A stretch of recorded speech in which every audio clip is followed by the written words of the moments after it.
다 같이 조용한 기도 드리심으로 2020년 4월 26일 주일 예배를 하나님 앞에 드리시겠습니다.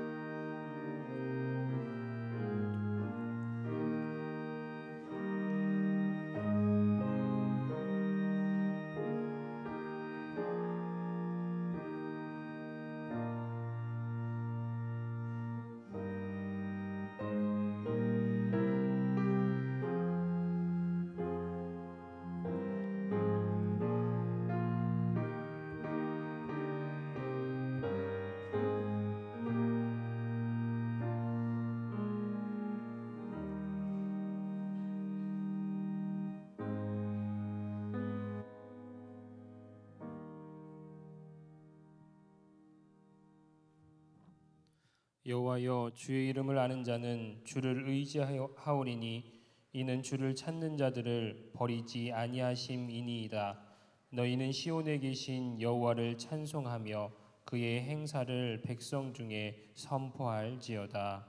아멘. 다 같이 자리에서 일어나셔서 경배 찬송가 25장을 함께 찬송하시겠습니다.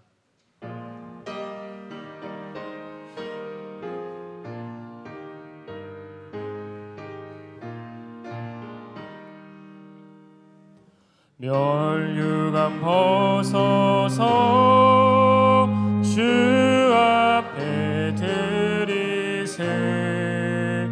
저 천사 기쁜 노래가 온 땅에 퍼지네.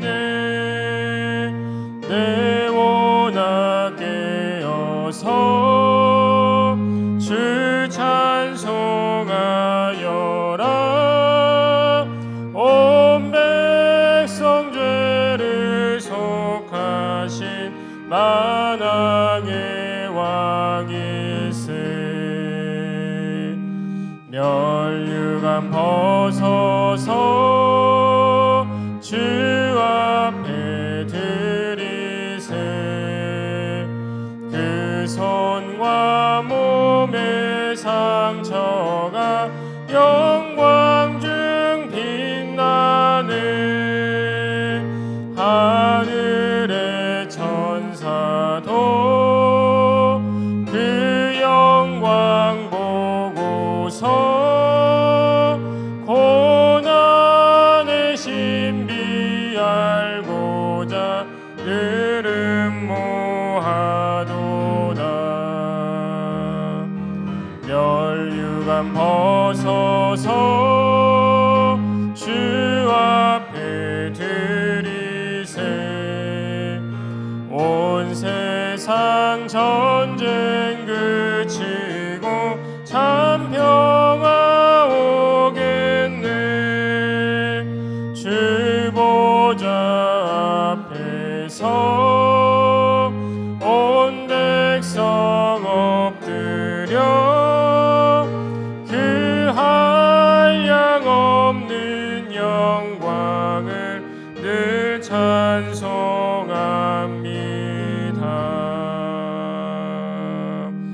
아멘.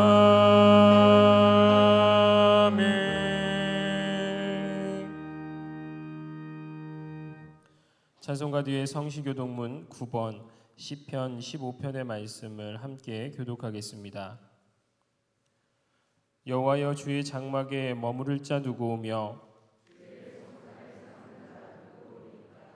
정직하게 행하며 공의를 실천하며 그의 혀로 남을 허물하지 아니하고 그의 이웃에게 악을 행하지 아니하며 그의 눈은 망령된 자를 멸시하며 그의 마음에 서원한 것은 해로울지라도 변하지 아니하며 뇌물을 받고 무죄한 자를 해하지 아니하는 자이니. 아멘. 성삼위언가 1장을 찬송하겠습니다. 만복의 근원 하나님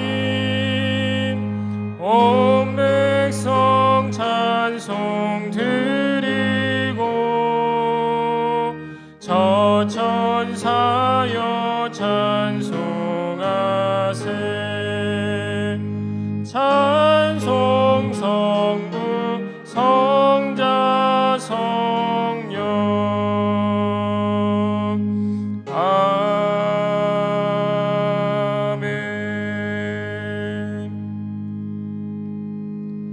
사도신경으로 우리 신앙을 함께 고백드리겠습니다. 나는 전능하신 아버지 하나님 천지의 창조주를 믿습니다. 나는 그의 유일하신 아들 우리 주 예수 그리스도를 믿습니다. 그는 성령으로 잉태되어 동정녀 마리아에게서 나시고 본디오 빌라도에게 고난을 받아 십자가에 못 박혀 죽으시고 장사된 지 사흘 만에 죽은 자 가운데서 다시 살아나셨으며 하늘에 오르시어 전능하신 아버지 하나님 우편에 앉아 계시다가 거기로부터 살아있는 자와 죽은 자를 심판하러 오십니다. 나는 성령을 믿으며 거룩한 공교회와 성도의 교제와 죄를 용서받는 것과 몸의 부활과 영생을 믿습니다. 아멘. 자리에 앉아주시기 바랍니다. 이 시간 우리를 대표해서 홍광일 장로님 기도해 주시겠습니다.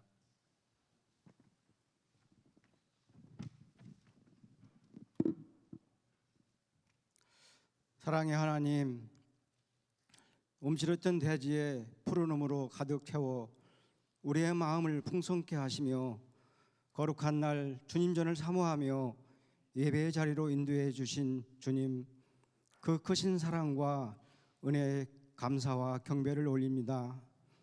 또 한 주간의 삶을 돌아보니 우리 스스로가 만든 죄악의 사슬에 얽매인 성적투성이에 나약한 우리 자신을 보고 있습니다. 말씀을 듣고도 자신을 합리화하며 길을 닫고 순종하지 않았던 강박했던 마음을 세상 기준으로 내 유익을 있을 때만 주님을 따르다가 작은 고난 앞에 선 한 발짝 뒤로 물러나 있었던 비겁한 모습까지 모두 주님 앞에 내려놓습니다. 주님, 용서와 자비를 베풀어 주옵소서. 코로나19가 장기화되면서 경제적으로 곤경에 처해 있는 이들의 삶이 속히 회복될 수 있도록 은혜 베풀어 주시기를 간절히 기도합니다. 전염병이 더 이상 확산되지 않도록 막아 주옵소서. 이 어려운 위기 상황을 잘 극복하여 새 희망을 세우는 나라가 되게 하옵소서. 교회들도 한 마음을 이루어 함께 기도하며 어려운 상황을 잘 극복하고 하루속히 예배가 회복되어 꺼진 기도의 불씨들이 다시 살아나게 하시며 전염병으로 안 좋게 비춰지고 있는 교회의 모습이 염려의 대상이 아니라 평안과 위로와 소망을 전하는 본연의 모습으로 돌아갈 수 있도록 인도하여 주옵소서. 이 재단을 사랑하시는 주님, 예배가 온전히 회복되게 하시며 교회가 세운 사역들이 속히 재개될 수 있도록 은혜 베풀어 주시길 간절히 기도합니다. 담임 목사님이 이끄시는 목회가 흔들리지 않도록 보호하여 주시길 원하오며 동역하는 목사님들과 함께 주님께서 기뻐하실 수 있는 일들을 세워가실 수 있도록 인도하여 주옵소서. 이 시간 하나님의 말씀을 대안하실 담임 목사님에게 성령의 능력을 덧입혀 주시길 원하오며 선포되는 말씀이 저희들 마음에 온전히 새겨져 우리의 삶이 주님께서 원하시는 곳에 몸과 마음을 두며 그 자리가 예배가 되고 교회가 되게 하옵소서. 이 시간 함께 영상으로 드리는 각 초소에도 주님 은혜가 충만함에 감사와 기쁨이 가득한 예배가 되어지게 해 주옵소서. 우리를 위하여 목숨까지 내어주신 예수 그리스도의 이름으로 간절히 기도드리옵나이다. 아멘.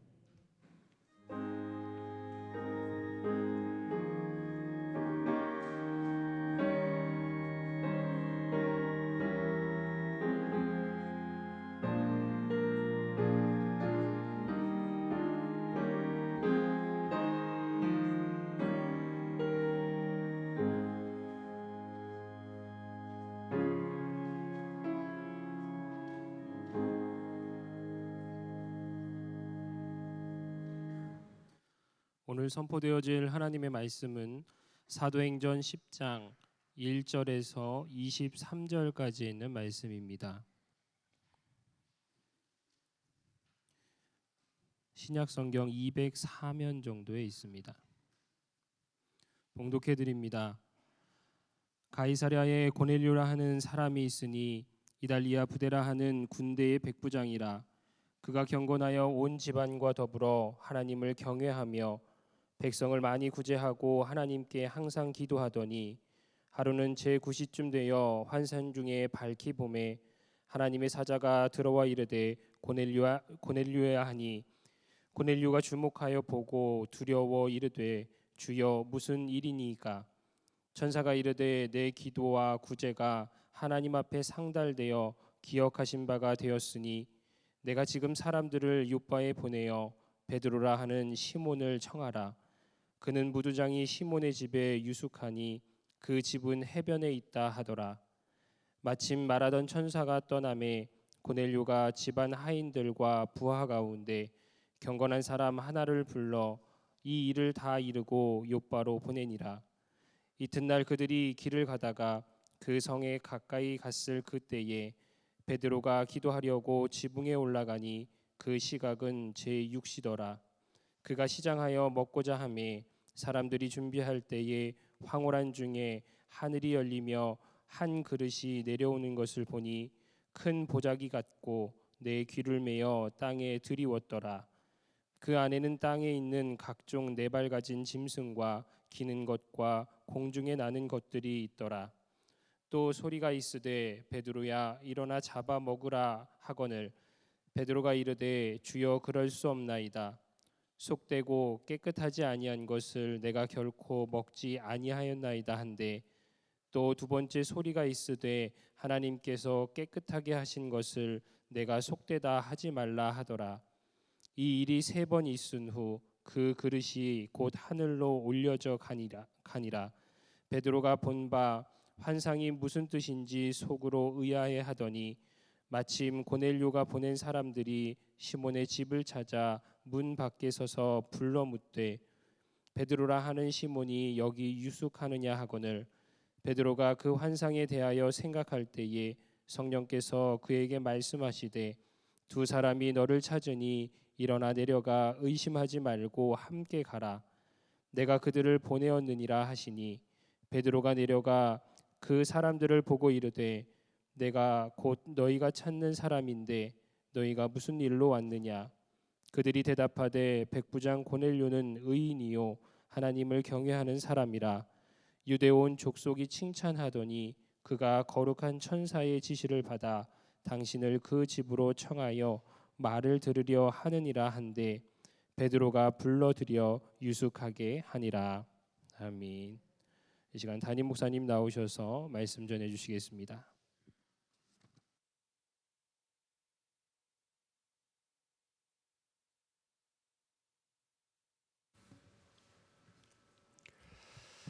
우리 옆에 계신 분들 서로 눈빛으로라도 반가운 축복의 인사를 나누겠습니다. 사랑합니다. 축복합니다. 하나님의 은혜가 예수님의 사랑이 성령의 도우심이 지금 우리 가운데 여러분의 심령 가운데 그리고 영상을 통해서 예배드리는 모든 가정과 하나님의 사람들 가운데 함께 하실 줄로 믿습니다. 지난주에 우리 국회의원을 뽑는 선거가 끝났습니다.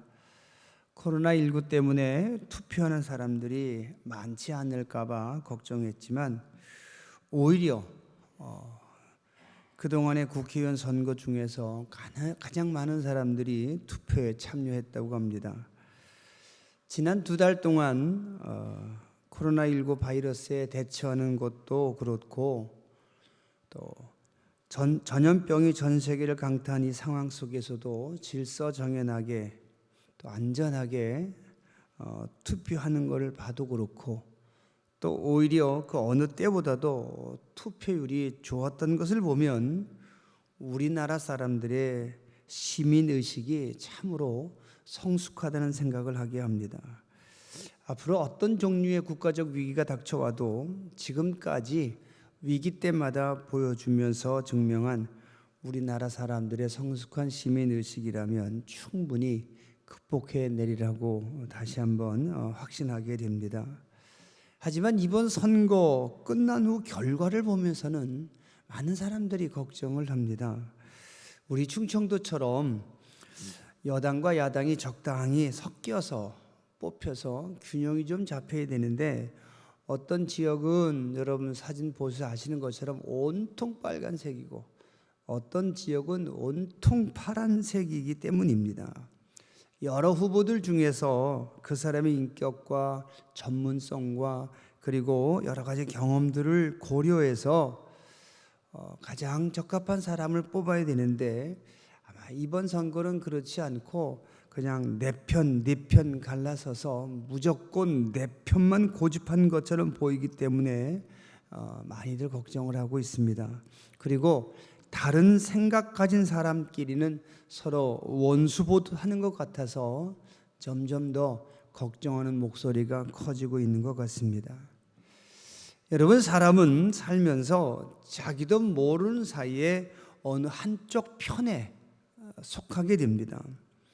다른 사람들과 어울려 살아야 되는 것이 사람이기 때문에 어쩔 수 없이 어떤 이유에서든지 어느 한쪽 편에 설 수밖에 없습니다.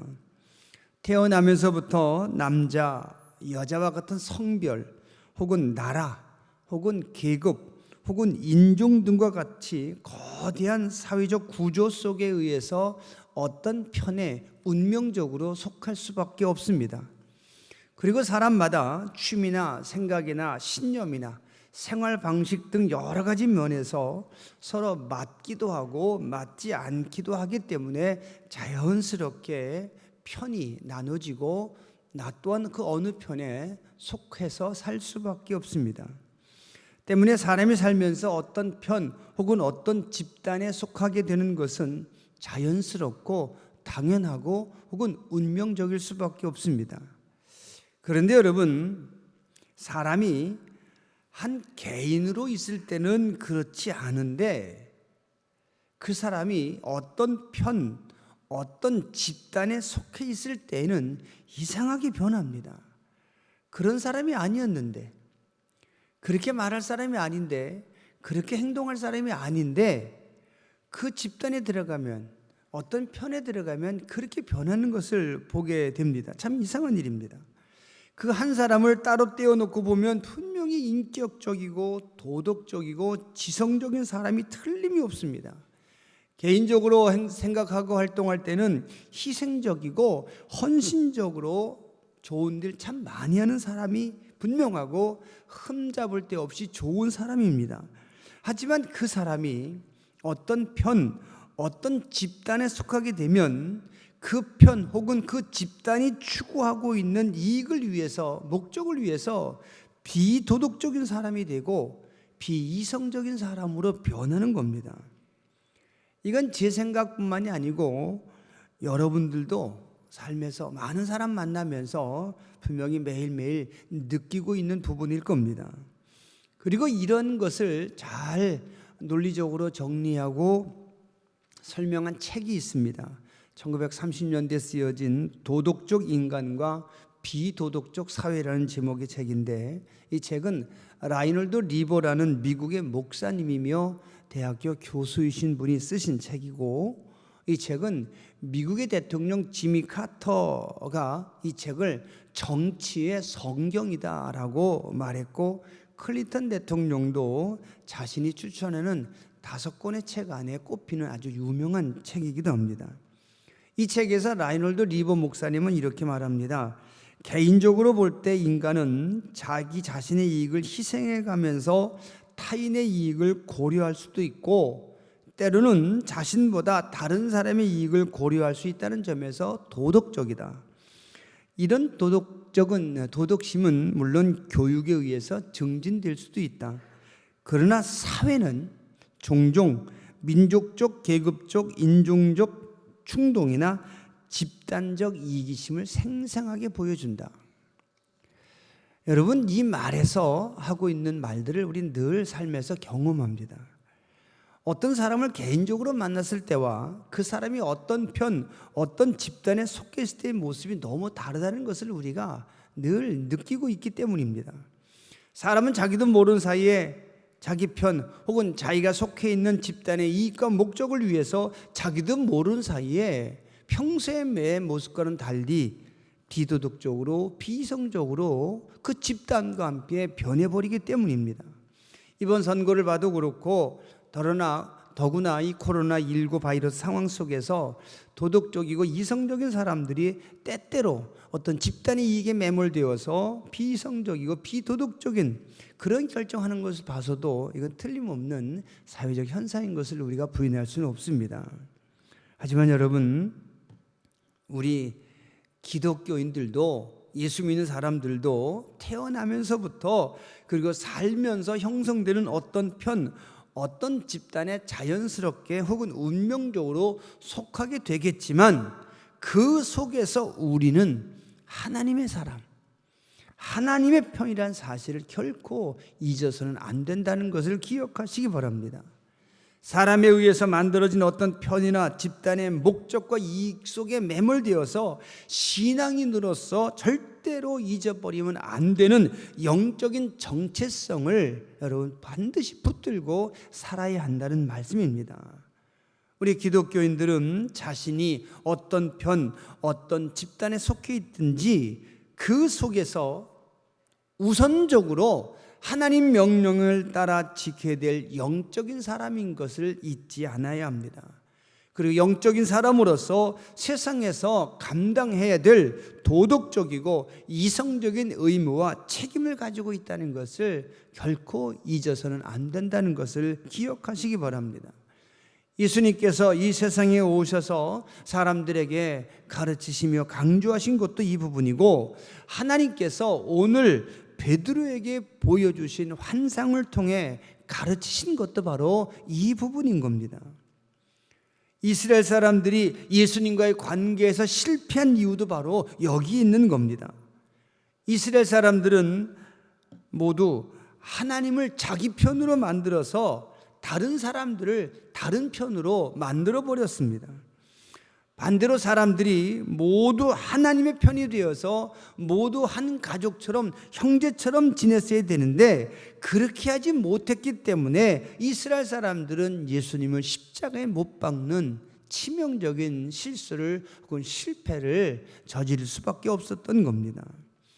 이스라엘 사람들은 율법은 하나님께서 자기 민족에게만 주신 법이라고 생각했습니다. 그래서 이스라엘 사람들은 그 율법으로 다른 편을 만들고 자기 편을 만들었습니다. 그렇게 편을 가르고 다른 편은 무시하고 차별합니다. 또 이스라엘 사람들은 하나님의 사랑이 자기 민족에게만 주어진 은혜라고 생각합니다. 그래서 이스라엘 사람들은 다른 민족은 다 심판받아 저 멸망의 불구덩이에 빠져야 되는 것이고 자기 민족만 구원받고 복받아야 되는 것이라고 굳게 믿고 있었습니다. 하지만 그들의 생각은 성경적이지 않았습니다. 하나님은 어느 편, 어느 한 집단, 어느 한 민족만의 하나님은 아니었다는 사실입니다. 오히려 하나님은 모든 사람, 모든 집단이 다 하나님 편이 되어서 함께 어울려 살아가는 한 가족이 되어야 한다고 말씀하고 계십니다. 마태복음 9장에 보시면 예수님께서 세리 마태의 집에서 식사를 하시는데 그 모습을 본 바리새인들이 수군거렸습니다. 비난한 겁니다. 어떻게 예수님이 죄인의 집에 가서 죄인과 함께 앉아서 그 한 상에 앉아서 음식을 먹을 수 있느냐? 저건 있을 수 없는 일이다. 그렇게 수군거리는 겁니다. 그러자 예수님께서 그들에게 이렇게 말씀하십니다. 예수께서 들으시고 이르시되 건강한 자에게는 의사가 쓸데없고 병든 자에게라야 쓸데있느니라. 너희는 가서 내가 긍휼을 원하고 제사를 원하지 아니하노라 하신 뜻이 무엇인지 배우라. 나는 의인을 부르러 온 것이 아니요 죄인을 부르러 왔노라 하시니라. 아멘. 당시 율법이 만든 관습대로 사는 것을 가장 큰 가치로 여겼던 바리새인들은 율법으로 죄인과 의인을 구별하고 차별했습니다. 내 편, 내 편을 율법을 기준으로 만든 겁니다. 하지만 예수님은 그런 바리새인들에게 분명하게 말씀하십니다. 하나님은 내 편, 네 편 가르시는 분이 아니라 모두 부르셔서 사랑으로 부르시고 용서로 부르셔서 모두가 하나님 편이 되게 하시는 분이다. 너희가 이것을 잊었다라고 말씀하고 계시는 겁니다. 더 나아가서 예수님은 율법으로 내 편 가르는, 또 그래서 차별하는 바리새인들을 심하게 저주하십니다. 마태복음 23장에 보시면 예수님께서 스스로 의인이라고 말하고 자기들이 만든 기준에 못 미치는 사람들을 죄인이라고 무시하고 차별하는 그 바리새인들, 서기관들에게 길게 저주하시다가 마지막 결론으로 이렇게 말씀하십니다. 마태복음 23장 35절의 말씀 제가 읽겠습니다. 그러므로 의인 아벨의 피로부터 성전과 제단 사이에서 너희가 죽인 바가랴의 아들 사가랴의 피까지 땅 위에서 흘린 의로운 피가 다 너희에게로 돌아가리라. 무서운 저주입니다. 과거 율법으로 내 편 가르고 차별하며 구별하며 그 차별 속에서 죽임당했던 모든 억울한 피가 다 너희에게로 돌아갈 것이라고 저주하고 계십니다. 여러분, 예수님은 율법을 이용해서 편을 만들거나 집단을 만든 사람들을 저주하셨음을 기억하시기 바랍니다. 그리고 예수님은 모든 기독교인들에게 하나님의 편이 되어서 그 사람이 어떤 편, 어떤 집단에 운명적으로 속해 있든 상관없이 그 속에서 먼저 하나님을 두려워하고 하나님의 나라를 소망하는 사람으로서의 영적이고 도덕적이고 이성적인 의무와 책임을 잃어버리지 않게 하라고 말씀하십니다. 오늘 본문을 보시기 바랍니다. 고넬료란 사람이 있었습니다. 이 사람은 로마 사람입니다. 로마 군대의 군인입니다. 이스라엘 사람이 아닌 이방인이었습니다.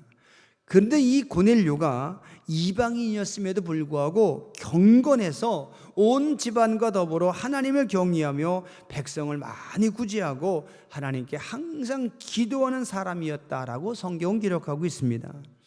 또 10장 4절 말씀 보면 이방인은 이 고넬료에게 하나님께서 환상을 보게 하시고 환상 중에 천사를 보내십니다. 그 천사가 고넬료에게 말하기를, 고넬료야, 내 기도와 구제가 하나님께 상달되어 하나님이 기억하신다라고 칭찬합니다. 여러분, 생각해 보시기 바랍니다. 이 환상은 이스라엘 사람들이 생각하기에는 도무지 말도 안 되는 환상인 겁니다. 어떻게 하나님께서 이방인들에게 환상을 통해 천사를 보내시고 그 이방인에게 내 기도가 상달되었다고 칭찬하실 수 있는지 이스라엘 사람들의 입장에서는 도무지 상상도 짐작도 할 수 없는 그런 일이 지금 고넬료에게 벌어진 겁니다. 이스라엘 사람들에게 있어서 하나님은 오직 이스라엘 사람들만의 하나님이었기 때문입니다. 하나님은 오직 이스라엘 사람들 편이라고만 믿었기 때문입니다. 오직 이스라엘 편이신 하나님께서 이스라엘을 망하게 한 로마, 이스라엘을 정복하고 있는 로마, 여전히 이스라엘 사람들에게 세금을 걷어가고 이스라엘 사람들을 핍박하고 있는 그 로마 사람의 기도를 들으시고 응답하시고 칭찬하시는지 이건 도무지 이해가 안 되는 겁니다. 아마 이 이야기를 이스라엘 사람들이 들었다면 하나님께 배신감을 느꼈을지도 모를 일입니다. 하지만 여러분, 하나님은 내 편 가르지 않으십니다. 이것은 예수님도 마찬가지셨습니다. 마태복음 10장에 보시면 예수님께서 로마 군대의 백부장이었던 이방인의 하인 중풍병을 고쳐주시는 사건이 기록되어져 있습니다. 예수님께서 가버나움으로 가시는데 그 도시에 주둔하고 있던 로마 군대 백부장이 예수님을 찾아왔습니다.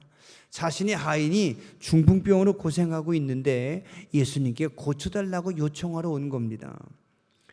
예수님께서 그 백부장의 부탁을 들으시고 가서 고쳐주겠다, 기도해주겠다라고 말씀하시는데 이 백부장이 놀라운 이야기를 하는 겁니다. 예수님 오시지 마십시오. 그냥 말씀만 해주십시오.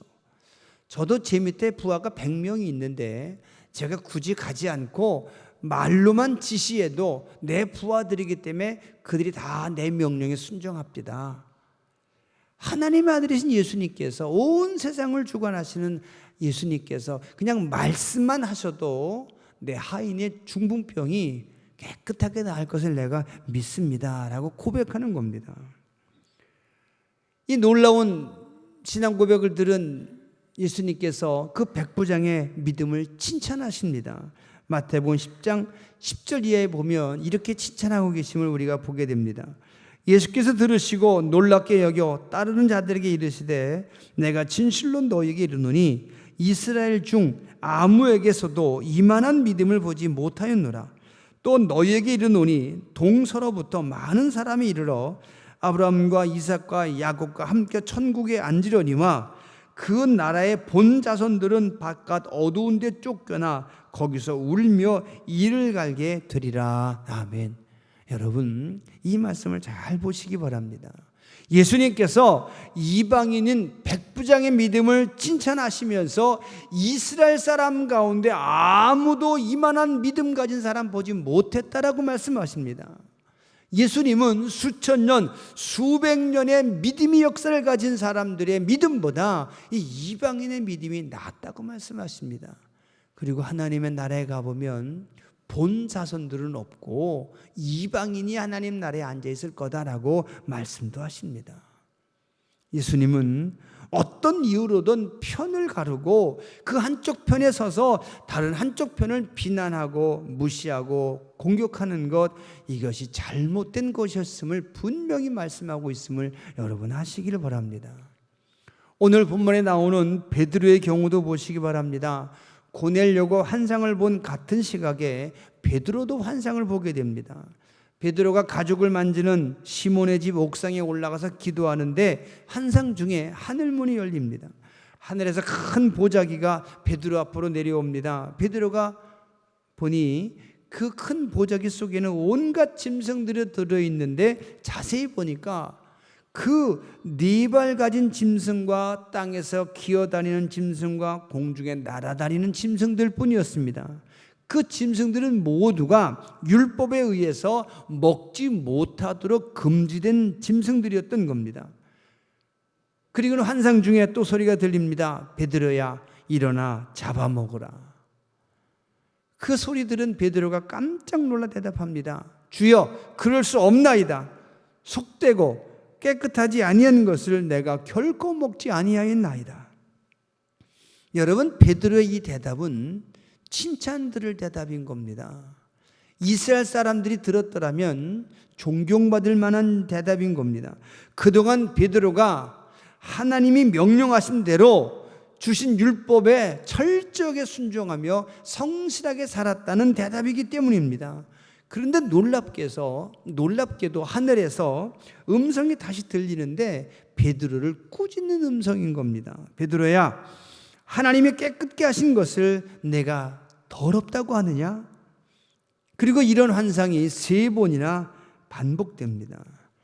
똑같은 내용의 환상을 3번씩이나 반복해서 보고 들은 후에 환상에서 깨어납니다. 베드로가 고민합니다. 그저 한 번 본 환상이라면 깜빡 졸다가 이상한 꿈을 꾸었다라고 생각할 수도 있겠지만 똑같은 내용의 환상을 3번씩이나 반복해서 보았기 때문에 이 고민되지 않을 수 없었던 겁니다. 베드로가 이 환상의 뜻이 무엇일까 깊이 고민하고 있는데 마침 그 순간에 문 밖에서 고넬료가 보낸 하인이 도착해서 베드로를 찾고 있는 겁니다. 그때 다시 성령께서 베드로에게 이렇게 말씀하십니다. 2 사람이 너를 찾으니 일어나 내려가 의심하지 말고 함께 가라. 내가 그들을 보내었느니라. 여러분, 환상 중에 베드로가 한 말과 베드로가 들은 하늘의 음성과 그리고 자기를 찾아온 이방인을 만난 후에 다시 말씀하신 성령의 음성을 다시 한번 생각해 보시기를 바랍니다. 베드로는 불결한 짐승을 잡아 먹으라는 하늘의 음성을 듣고 주여 그럴 수 없나이다. 속되고 깨끗하지 아니한 것을 내가 결코 먹지 아니하였나이다라고 대답합니다.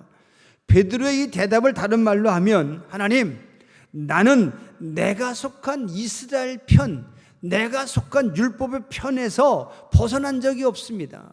내 편이 옳다고 말했던 그런 전통, 관습에서 내가 벗어나 본 적이 없습니다.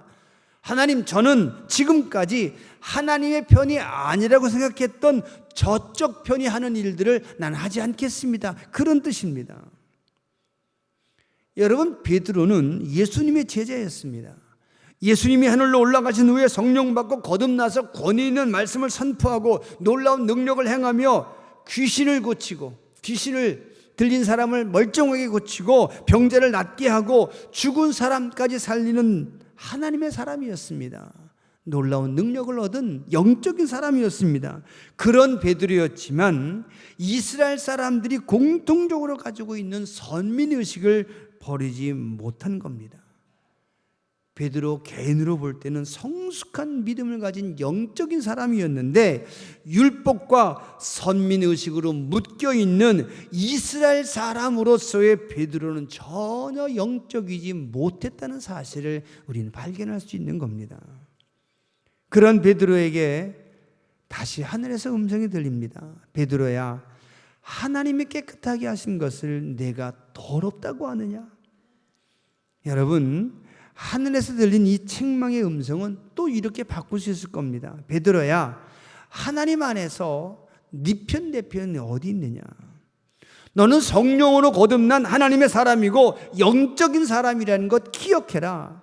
사람들이 만든 편, 집단에 속한 채 그 집단의 이익이나 목적에 매몰돼서 하나님의 명령을 거역하는, 하나님의 사람인 것을 잊어버리는 그 어리석음을, 그 실수를 내가 저질러서는 안 된다라고 말씀하시는 겁니다. 그리고 잠시의 시간이 지나고 이방인이 보낸 사람을 만난 후엔 성령으로부터 이런 음성을 듣습니다. 일어나 내려가 의심하지 말고 함께 가라. 내가 그들을 보내었느니라. 성령의 음성입니다. 무슨 뜻입니까? 베드로야, 가서 모든 사람을 하나님 편으로 만들어라. 네 생각 가지고, 네 민족의 생각 가지고, 네 전통 가지고 내 편 갈아서 만납니다, 못 만납니다, 먹습니다, 못 먹습니다 하지 말고 내가 하나님의 사람이라는 것, 영적인 사람이라는 것, 그 이유 때문에 가서 모두를 만나서 하나님 사람 만들어라. 그런 뜻인 겁니다.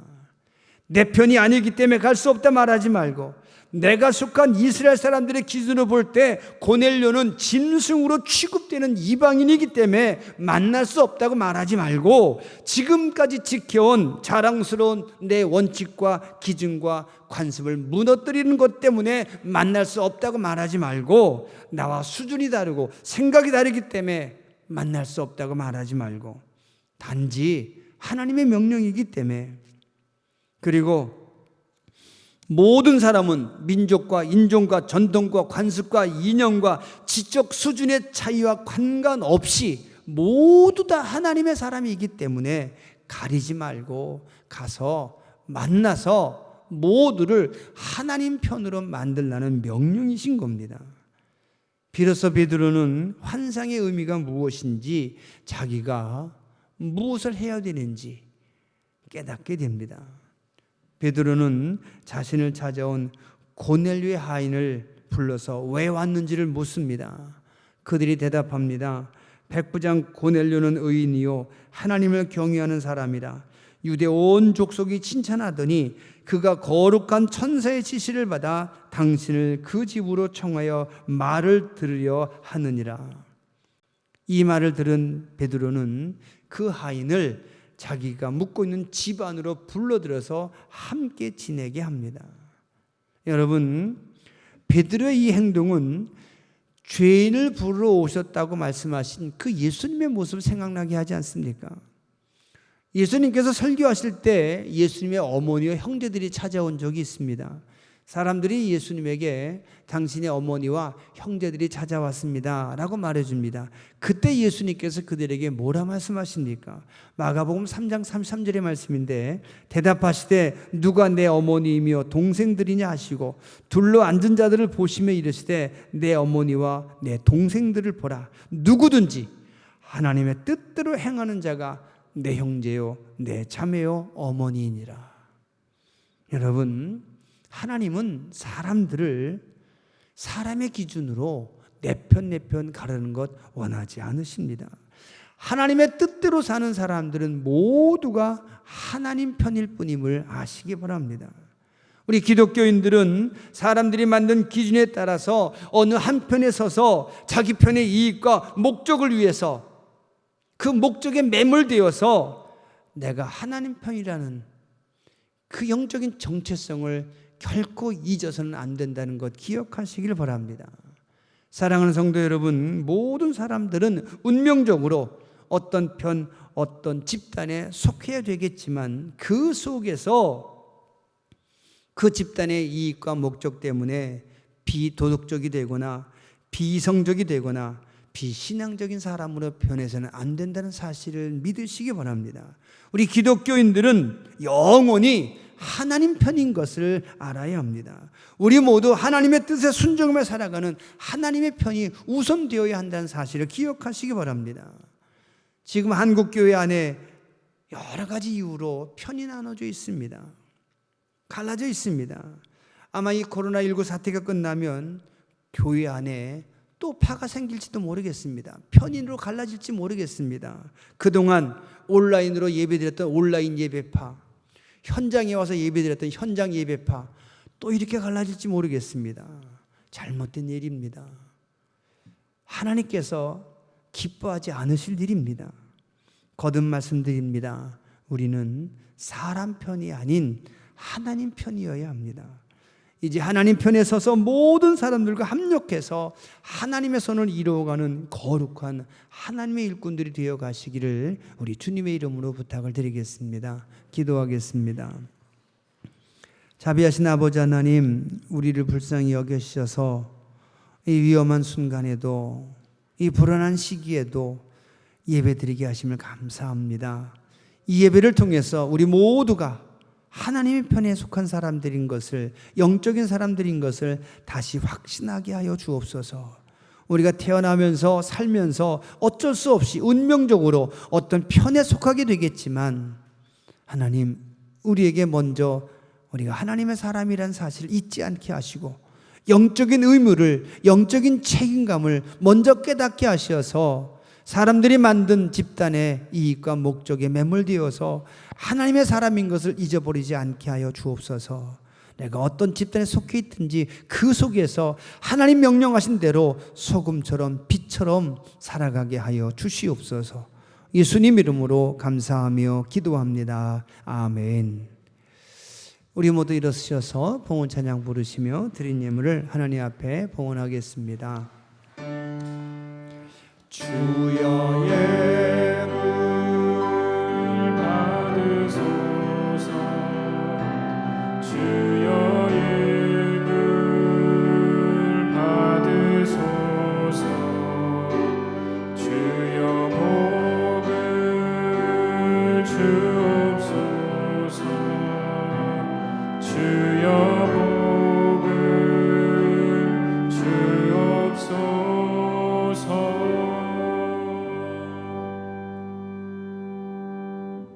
자비하신 아버지 하나님 감사합니다. 우리를 불쌍히 여기시고 주의 전에 불러주시며 예배하게 하시며 또한 영상으로 함께 예배드리게 하신 것 감사합니다. 이 모든 예배를 하나님의 기뻐 받으시며 응답하심을 믿사오니 예배하는 모든 이들에게 하나님의 은혜와 사랑을 허락하여 주옵소서. 귀한 예물을 주 앞에 드립니다. 받으시고 이 예물 드린 손길마다 하나님의 능력과 은혜와 사랑과 지혜를 허락하여 주시옵소서. 이제 코로나19로 인해서 경제적으로 많은 어려움이 온다 합니다. 하나님, 우리를 불쌍히 여겨 주옵소서. 아무리 어려워도 하나님 두려워하며 사람 사랑하며 정직하게 땀 흘리는 사람들의 수고가 헛되지 아니하도록 하나님 도우시고 인도하여 주옵소서. 예수님 이름으로 감사하며 기도합니다. 아멘. 우리 서로 인사하시며 자리에 앉겠습니다. 사랑합니다. 축복합니다. 고맙습니다. 감사합니다. 코로나19 바이러스가 조금 잠잠해지는 것 같습니다. 그래서 나라에서도 정부에서도 여러 가지 완화 조치를 내리고 있는데 우리가 긴장 풀지 말고 더 조심하고 여전히 조심해서 완전히 물러갈 때까지 백신이 만들어지고 치료제가 완전히 만들어져서 그 병에 걸려도 그냥 병원 가서 주사 한 대 맞으면 깨끗이 낫는 그런 상태가 올 때까지, 그런 상황이 될 때까지 여러분들 지금처럼 하신 것처럼 예방수칙 잘 지켜주시면 감사하겠습니다. 그래도 여러분들 너무너무 훌륭하게 존경스러울 만큼 우리나라 사람들이 잘 해주셔서 이렇게 잘 안정이 되지 않은가 싶습니다. 5월 되면서 많은 부분에서 나아질 텐데 여러분들 늘 기도하고 또 애쓰신 것처럼 우리 교회가 하나님께 영광이 되는 그런 모습의 그 성도들의 모습이 늘 보여지도록 애써주시면 감사하겠습니다. 우리 영상으로 예배드리는 분들에게도 하나님의 은혜가 성령이 도우심이 늘 함께 하심을 믿습니다. 여러분, 제가 그 주중에 한번 영상으로 예배드리는 분들의 모습을 유튜브로 또 띄워드리는데 보시면 여기 계신 분들 못지않게 경건한 모습으로 가족이 모여서 아름답게 예배드리는 모습을 보실 수 있습니다. 여기서 예배드리나 또 어린아이들 때문에 또 어르신들 때문에 영상으로 예배드리신 분들이나 동일한 예배를 하나님께서 받으신다는 거 기억하시고 함께 서로 위해 기도하시면 좋겠습니다. 우리가 그 보령시에 코로나19 극복을 위한 성금을 지난 3월에 1천만 원을 전달했고요. 지난 주간에는 우리 고난주간 제가 아침 영상을 띄워서 여러분들에게 부탁했던 고난주간 한 끼 금식 헌금을 모아서 이 금식 헌금 중에 500만 원을 우리 보령시에 있는 임대교회를 후원하는 것으로 썼습니다. 그래서 지금 2달 동안 모여서 예배드리는 것이 많이 약해졌기 때문에 매달 임대료를 내야 되는 임대교회들이 너무너무 어렵답니다. 그래서 여러분들이 영상을 보시면서 한 끼 금식하며 계좌로 보내시던 그 금식 헌금 중에 500만 원을 보령시 기독교 연합회에 전달해서 우리 한 지역에서 함께 하나님의 일을 하고 있는 작은 임대교회들을 위해서 썼고요. 또 우리 지방 내 병원에 입원해 계신 2분의 목사님, 사모님이 계셔서 그분들에게 50만 원씩 전달해서 여러분의 한 끼 금식 헌금을 그렇게 썼다는 것 여러분들에게 말씀을 드립니다. 그리고 다음 달이 5월 가정의 달인데 우리 코로나19로 인해서 아마 모여서 하는 행사들은 다 하지 않으려고 합니다. 그래서 그럼에도 불구하고 가정의 달인데 아무것도 하지 않으면 너무 우리가 안 될 것 같아서 저희가 각각 집에서 할 수 있는 아이 컨택을 한번 해보려고 합니다. 뭐냐면 부부간에 서로 얼굴 쳐다보고 2분간 그냥 계시는 겁니다. 그리고 그 영상을 찍어서 우리에게 보내주시면 우리가 그것을 그대로 교인들에게 나누어 보려고 하는데 둘이 얼굴 멀쩡히 쳐다보는 게 뭐 재밌겠느냐, 뭐 의미가 있겠느냐 하지만 둘이 이렇게 마주 보면 2분이 꽤 긴 시간입니다. 이렇게 마주 보시면서 그동안 이렇게 살면서 서로 고맙고 감사하고 미안했던 감정을 서로 나누면서 우리 부부간의 사랑을 다시 한번 확인하는 그런 시간을 가져보려고 하는데 시범을 한번 보여드리려고 영상을 찍었습니다. 이게 2분짜리인데 짧게 한 20초 정도 찍었는데 한번 어느 분이 시범으로 보일지 한번 영상을 잠깐 보십시오. 이렇게 하시면 되는 겁니다. 자, 우리 영상 보여주십시오.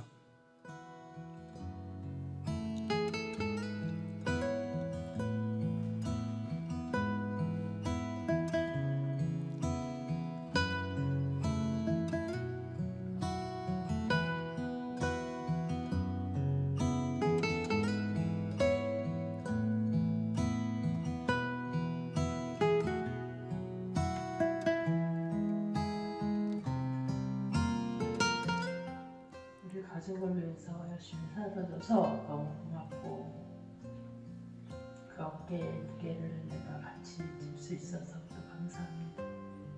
행복하게 살기 바랍니다. 자상하지 못한 남편하고 사느라고 고생이 많았습니다. 앞으로 이해하면서 행복하게 삽시다. 사랑합니다. 사랑합니다. 우리 박수 한번 쳐주십시오. 어려워. 2분간 서로 마주 보시는 게 어려우시답니다. 쉽지 않습니다. 그런데 지금 2분인데 이 시간 관계상 많이 줄였습니다. 여러분들 2분 동안 저렇게 마주 보시고, 그리고 마지막 말씀은 꼭 사랑한다 이런 말씀 안 하셔도 괜찮습니다. 그냥 2분 동안 바라보시다가 마지막에 나오는 말씀 한마디, 어떤 말씀 상관이 없습니다. 이렇게 찍어서 교회로 보내주시고, 그러면 우리 목사님들이 다시 편집을 해서 여러분들에게 매일 한 2-3가정씩 영상으로 계속 띄워보겠습니다. 그러면 여러분 모두 차례가 올 수 있으면 좋겠다 하는 생각이 드는데, 한 달 동안 저 영상이 우리 모두를 기쁘게 하고 즐겁게 하기를 기대하면서 여러분도 꼭 찍어주시면 감사하겠습니다. 입원하신 분 위해서 기도해 주시기 바랍니다. 김기수 성도님 신질병원에 입원해 계십니다. 결혼 소식이 있습니다. 이번 주 토요일에 우리 김은옥 권사님 딸 이진화 양, 또 우리 신윤복 집사님 아들 신정훈 전사님 결혼합니다. 이진화가 신부고요, 신정훈 전사가 신랑입니다. 그래서 우리 교회 안에 이렇게 한 커플이 맺어지게 되는데 축하드리고요. 또 우리 대관 사숙의 조윤경 자매, 우리 윤성욱 집사님의 딸입니다. 천안에서 결혼합니다. 위에서 기도해 주시길 바라고요. 우리 박범규 성도님, 이주연 성도님은 하나님께서 귀한 딸을 선물로 허락하셨습니다. 축하드립니다. 그리고 시니어석의 이선희 권사님이 유성빌라로 이사하셨고요. 또 우리 주교 사속의 백국빈 장로님, 우리 백시열 권사님 아버님께서 어제 소천하셨습니다. 그래서 오늘 1시에 입관 예배 드릴 텐데, 천안에 있는 단국대병원 장례식장에서 입관 예배를 오후 3시에 약속되어 있어서 저희 교회에서 입관 예배를 드려야 되는데 1시에 교회에서 출발하도록 하겠습니다. 함께 가실 분들은 1시까지 교회 오시면 함께 가실 수 있습니다. 우리 다시 한번 여러분들 한 주간 동안 또 우리 코로나19와 싸워야 되는데 믿음으로 즐거움 잃지 않고 소망 잃지 않고 열심히 잘 싸워서 지금처럼 편안하고 확진자 없는 보령, 또 우리 충남이 되도록, 또 우리나라가 되도록 기도해 주시고 해주시면 감사하겠습니다. 다시 한번 우리 옆에 계신 분들 눈으로 인사하겠습니다. 사랑합니다. 축복합니다. 승리합시다. 기도하겠습니다. 자비하신 아버지 하나님 고맙습니다. 감사합니다. 거룩한 날 주의 전에 모이게 하시고 또 영상 앞에서 가족과 함께 예배드리게 하심을 감사합니다. 이 모든 예배를 하나님의 기뻐 받으시는 거룩하고 신령과 진정으로 드린 예배임을 믿사오니 받으시고, 예배를 통해서 우리가 알아야 될 것, 깨달아야 될 것 하나님 다 받고 느끼고 깨닫게 하여 주시옵소서. 코로나19 사태에서도 하나님 이렇게 아름답게 멋지게 하나님을 향한 믿음을 지키게 하심을 감사합니다. 이 믿음 변치 않게 하시고 어디 가든 하나님의 사람으로 승리하며 살아가게 하여 주옵소서. 이제는 우리 주 예수 그리스도의 크신 은혜와 우리 하늘아버지 거룩하신 사랑과 성령님의 감화감동하심이 예배를 마치고 집으로 돌아가는 모든 성도들 위해 지금부터 영원까지 함께 하시기를 간절히 축원하옵나이다. 아멘.